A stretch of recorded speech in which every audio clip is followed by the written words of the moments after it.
Get out of this house. The words exploded from my father's mouth like a gunshot.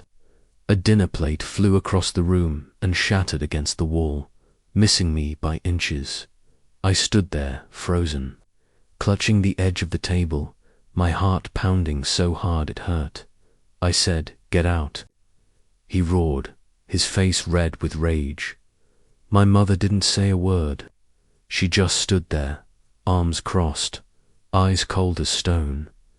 You'd think I told them I'd committed a crime, but no. All I said was, "I'm pregnant, 17 years old, a high school senior, a girl who thought love was forever." The silence after those 2 words was worse than the yelling that came later. It was heavy, crushing, like the walls themselves were closing in on me. "You've shamed us," my father shouted, slamming his fist on the table so hard the glasses rattled. "Daddy, please," I whispered, tears stinging my eyes. "Don't call me that," he snapped. "You are not my daughter anymore." My mother finally spoke, her voice like ice. "What will the neighbors say? What will the church think? You've ruined this family." "Mom, I'm sorry. I didn't mean sorry." She laughed bitterly. "You should have thought of that before acting like a she didn't finish the word." But I knew what she wanted to say. I begged. I cried. I fell to my knees. "Please, I have nowhere to go. The babies. Father, he left me. I don't even know where he is." My father sneered. "Figures, that's what happens when you act cheap. Now pack your things and get out." I ran upstairs, my legs shaking so badly I thought they'd give out. I threw a few clothes into a worn backpack, a toothbrush, my phone charger. That's all I had time for. When I came back down, my mother was waiting by the door with a look that said, "Go now." And just like that, I was out. No hugs, no goodbye. Just a slam of the door behind me. The night was cold. Rain poured down in sheets, soaking me to the bone as I stumbled down the empty street. My shoes squelched with every step, my tears mixing with the rain. I kept hearing my father's voice in my head, "You are not my daughter anymore." I wrapped my arms around my belly and whispered to the tiny life inside me, "It's okay, baby. Mummy's here. We'll be okay, I promise." But deep down, I didn't believe it, because I had nothing, no home, no money, no family, just me and a baby on the way. I slept that night under a bus stop, my backpack for a pillow, shivering so hard. My teeth chattered. People walked past me like I was invisible. By morning, I knew one thing. If I didn't find help fast, we wouldn't survive. I tried calling friends, but no one answered. I sent desperate texts. "Please, can I stay with you? Just for a night." Nothing. By the 3rd day, I hadn't eaten. My body ached, my head pounded, and my stomach growled so loud people stared. And then, something inside me snapped. I sat on the curb, pulled my knees to my chest, and whispered to myself, "They think I'm nothing. They think I'll fail. They think I'll disappear and die in some gutter. But I won't. I'll live. I'll fight. And one day, they'll regret this." That night, I found a shelter. A tiny, cramped place for women like me, forgotten, broken. Left behind, it smelled like bleach and despair, but it was warm. They gave me a blanket, a bowl of soup, and for the first time in days, I felt a flicker of hope. But that hope came with fear, because in just a few months, I'd bring a baby into this world, and I had no idea how to give her the life she deserved. Lay on that thin mattress, staring at the cracked ceiling, one hand on my belly, and made a promise I would keep for the next 15 years. I don't care what it takes. I don't care how hard it gets. One day, I'll give you everything, and I'll make them eat their words. That night, I stopped being a scared little girl, and I became a fighter. Before we continue, please write in the comments which country you're watching this video from. Enjoy the story. When I woke up the next morning in that shelter bed, I was sore, exhausted, and terrified. The woman in the bunk across from me was rocking a baby that wouldn't stop crying. She looked worn down, like life had chewed her up and spit her out. That scared me more than anything. Is this going to be me? Is this how the rest of my life will look? I pressed my hand against my belly and whispered, "No, not if I can help it." The shelter gave me 3 days. After that, I was on my own again. So I started walking. Every store I passed, I begged for a job. Fast food, diners, gas stations, Sunnywhere, that would give me a chance. But when they saw the bump under my hoodie, they all shook their heads. "Sorry, honey, we can't hire someone who's about to go on maternity leave." They acted like I had a choice. By the end of the week, I had $10 in my pocket from collecting loose change. I bought a pack of crackers and a cheap bottle of water, and that was my dinner. Nights were the worst. I'd curl up under an overpass or on a park bench, hugging my belly like I could shield my baby from the world. I kept thinking about my parents, sitting in their warm house, probably laughing at what a failure I'd turned out to be. And every time that thought crossed my mind, my resolve hardened like steel. Finally, after 2 weeks of rejection, a small diner owner took pity on me. "You can wash dishes," he said gruffly. "Cash under the table. No funny business." I almost cried from relief. The pay was miserable, but it was enough for me to rent a tiny room in a rundown building with peeling paint and cockroaches in the hallways. But it was mine, and that night, when I closed the door and leaned against it, I whispered, "We're going to be okay, baby. Mummy's got us now." The months crawled by. My feet ached from standing all day. My back throbbed, and every time I bent over the sink, I felt like I would collapse, but I didn't, because I couldn't. The day my water broke, I was alone in that little room, scrubbing the floor. The pain hit like a lightning bolt, dropping me to my knees. I grabbed my phone with trembling hands and dialed 911, praying they'd come in time.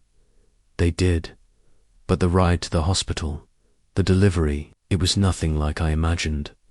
No one held my hand. No one told me I was strong or beautiful.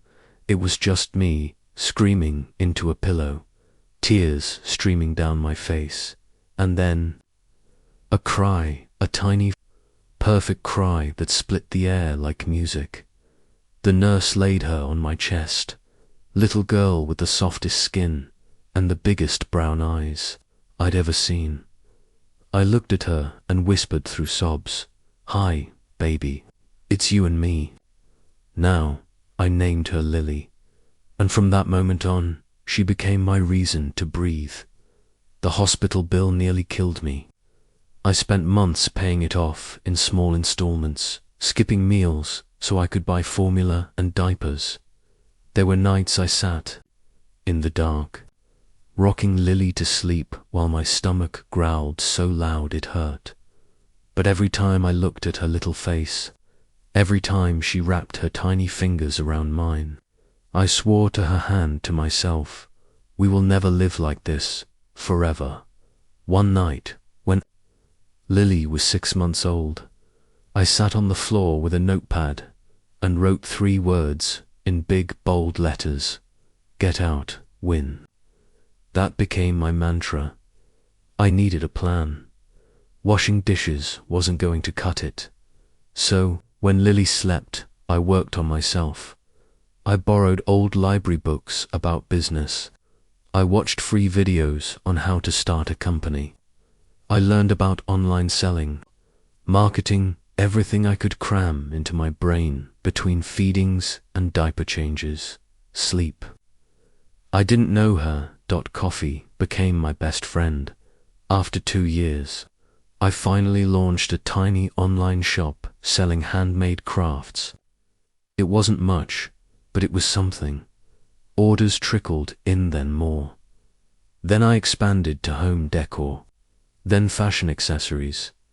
Every dollar I made went back into the business. By the time Lily was in preschool, I had a real company name, a logo, a vision.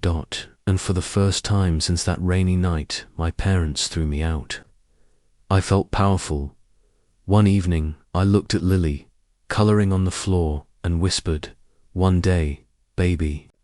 One day, we're going to have everything they said we couldn't." I didn't know then just how big that day would be, but it was coming. It was coming. The first time I made $100 in a single day, I cried so hard I woke Lily from her nap. She toddled over, her little hands patting my face as if to say, "It's okay, Mummy." She didn't understand that $100 wasn't just money, it was proof. Proof that I wasn't doomed to be the broken girl my parents threw away. Proof that we had a future. But that $100 didn't come easy. I was up every night, sewing, packaging, writing listings, answering emails while Lily slept in her crib beside me. There were days I worked until my fingers bled. I ate ramen noodles so I could buy shipping supplies. I skipped doctor visits because every penny mattered. I lived like that for years, but with every passing month, the orders grew. By the time Lily was 8, I moved us out of that roach-infested apartment and into a small, sunny 2-bedroom condo. It wasn't a mansion, but it was ours, and the day I signed that lease, I felt something I hadn't felt in years. Pride. I started investing in myself. Online courses, seminars, books, first 10 a week, then 20, then 50, soon. I couldn't keep up on my own. I hired my first helper, sweet retired lady from down the street who worked for extra cash, then another, then another. Before I knew it, I had a team. When Lily started kindergarten, I walked her to school wearing the same scuffed sneakers and thrift store coat I'd worn for 3 years. But that morning, something had changed inside me, because I wasn't just a struggling single mum anymore. I was a businesswoman, a boss, and I wasn't done. I learned how to market like a pro, how to scale a business, how to make money work for me. Every night after Lily went to bed, I sat at my desk until my eyes burned, soaking up knowledge like my life depended on it, because it did. Then came the turning point. One of my designs went viral on social media. Overnight, my shop exploded. Orders poured in faster than I could process them. I worked 18-hour days, fueled by coffee and sheer determination, my hands aching but my heart racing with excitement. I hired more staff, rented a small warehouse, built a real brand, and just like that, the girl who once slept under a bus stop was running a 6-figure business. But I didn't stop there. I expanded into wholesale, partnered with boutiques, launched an e-commerce site, and by Lily's 12th birthday, my company hit 7 figures. 7 me the girl my parents threw away like trash. I'll never forget the day I bought my first luxury car. I slid into the leather seat, gripped the steering wheel, and whispered, "We made it, baby." But it wasn't about the car. It was about the power, the freedom, the knowledge that I would never ever have to beg anyone for help again. And Lily, she was thriving, strata student, sweet, kind, everything I dreamed she'd be. When she looked at me, she didn't see a failure. She saw a fighter, and that made every sleepless night worth it. But then, something happened that changed everything. It was a random Thursday afternoon. I was sitting in my glass-walled office overlooking the city, signing a deal that would take my company international. That's when my assistant walked in, holding an envelope. "It's from a law firm," she said, her voice careful. I opened it, and when I saw the names on that paper, my blood went cold. It was my parents. After 15 years, they had reached out, but not with an apology, not with love, with a request. They were broke, bankrupt, the house I grew up in, gone, and now they wanted me to bail them out. For a long time, I just sat there, staring at that letter. My mind flashed back to that rainy night, to the words that had burned into my soul. "You are not my daughter anymore." And now they needed me. I folded the letter slowly, slid it back into the envelope, and smiled. Not a happy smile, not a forgiving smile. A smile that said, "Game on." Because they had no idea who I'd become, and they had no idea what was coming next. Before we continue, write in the comments which country you're watching from. The letter sat on my mahogany desk for 3 days. 3 long days where I stared at it every time I walked past, my fingers itching to rip it apart. Or maybe frame it, because that letter was proof of something I'd waited 15 years for. They needed me, not just wanted, needed, finally. I called the law firm. "This is she," I said, my voice calm, controlled, powerful, the opposite of the trembling girl they'd abandoned. They asked if I could meet them at the family home. Home, that word felt strange on my tongue, because that house stopped being my home the night they slammed the door in my face. But I said yes, because this wasn't just a meeting, it was my moment. The day of the meeting, I dressed like the woman they never thought I'd become. A sleek black dress that hugged every curve, diamond studs that glittered like tiny stars, designer heels that clicked against the marble floors of the bank when I withdrew the cashier's check knot for them. But for me, for control, when I walked out to my car, a luxury SUV worth more than their house used to. I caught my reflection in the tinted glass and smiled. Showtime. Their house wasn't what I remembered. The once perfect lawn was overgrown, the shutters peeling, the driveway cracked. I almost laughed. They'd spent their lives obsessed with what will the neighbors think. And now the neighbors probably thought they'd been cursed. I parked right in front, letting the purr of the engine announce my arrival. When I stepped out, heels clicking on the broken concrete, I saw them standing in the doorway. My father, older, thinner, grey, streaking his hair. My mother, still sharpered, but softer now, though not from kindness, from desperation. And behind them, my brother, the golden boy, the one who got everything I never did. He looked tired, hollow, like life had knocked the crown off his head. "Good," double quotes. "Hello," I said, my voice smooth as silk. They stared like they were seeing a ghost, and in a way they were, because the girl they threw out that night, she was dead. In her place stood a woman they couldn't control. My mother spoke first. "You look different," she said, her voice trembling. "Do I?" I tilted my head, smiling just enough to make her squirm. My father cleared his throat. "Come inside." So I did. The living room smelled like mildew and regret. We sat across from each other, the silence heavy. Finally, my father spoke. "You know why you're here?" "Oh," I know, I said softly, crossing my legs and adjusting the hem of my dress. You're successful now, my mother said, her eyes darting to the diamond bracelet on my wrist. I manage, I replied. My brother leaned forward. Look, we wouldn't ask if it wasn't serious. We could lose everything, everything. I wanted to laugh.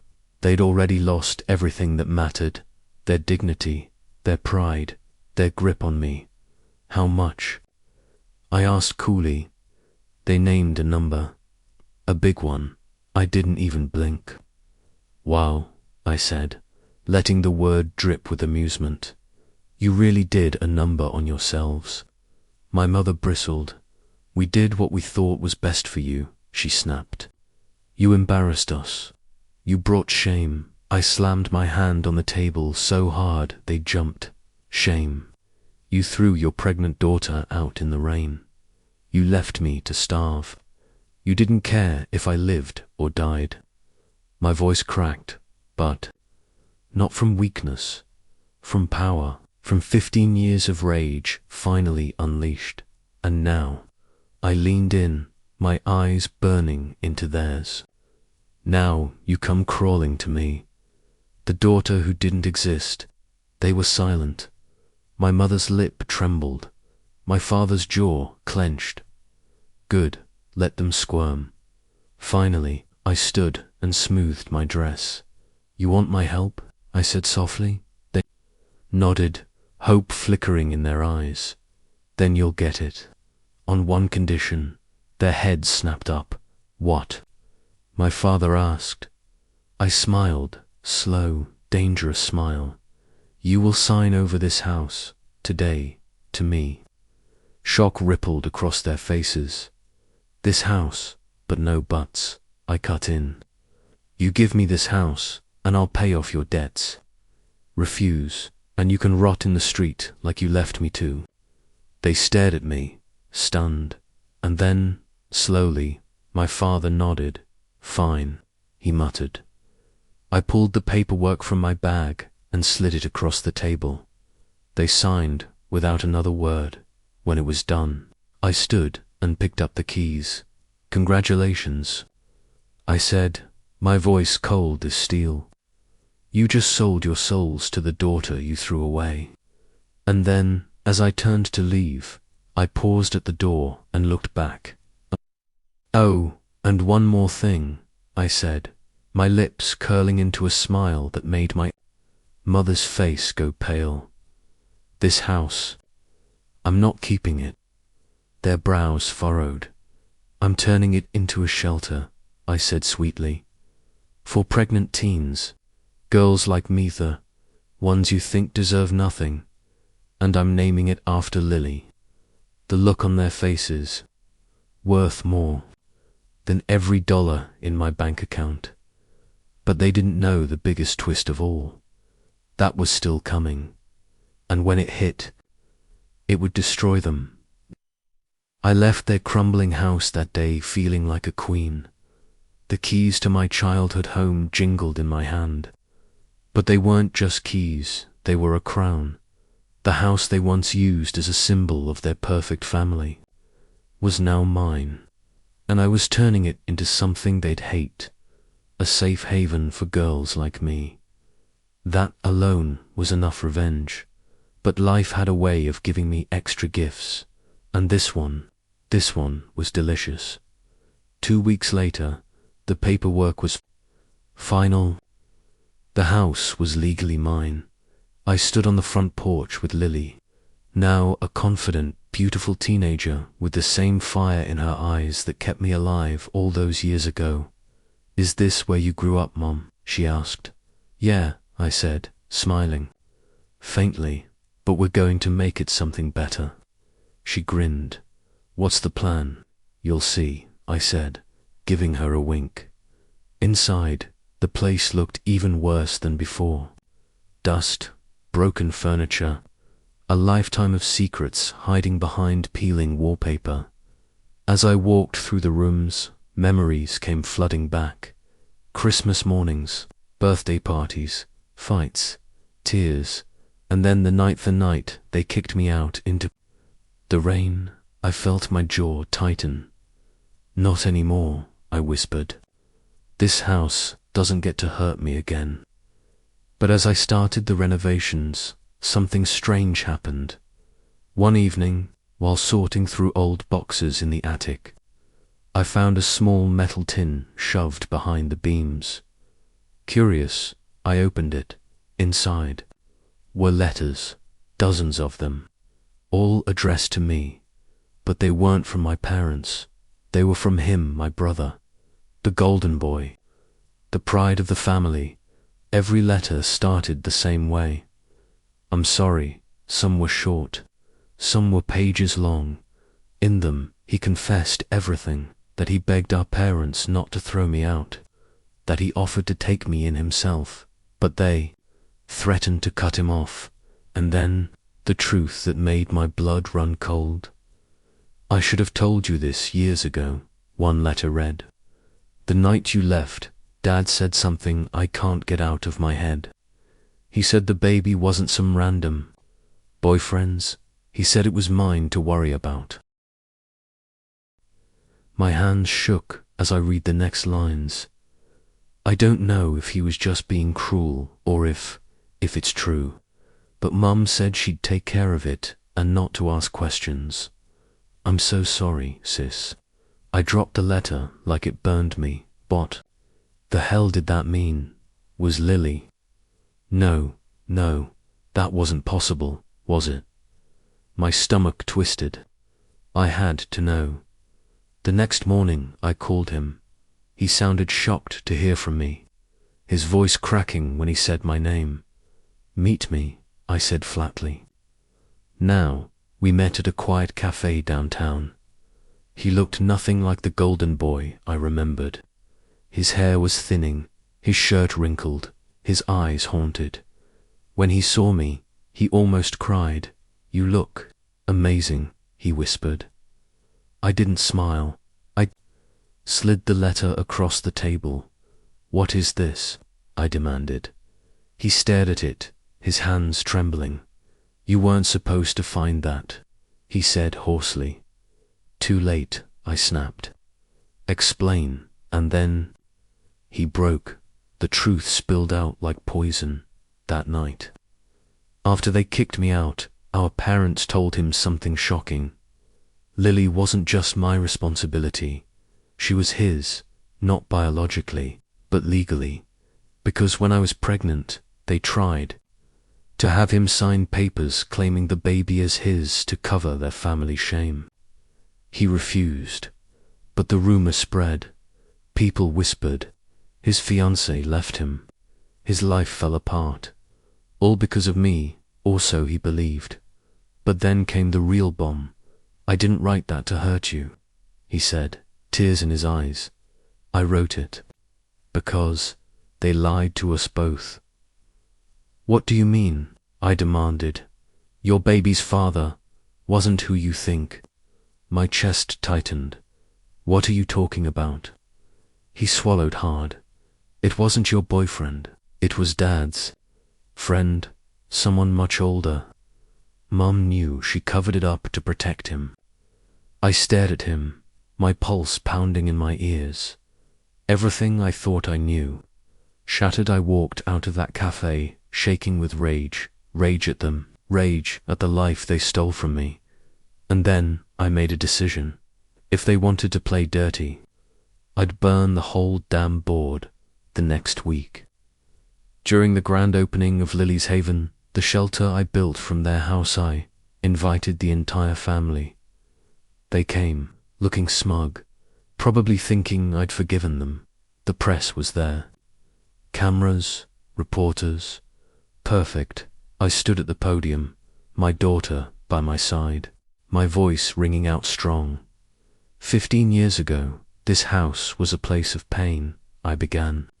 A place where I was told I didn't matter.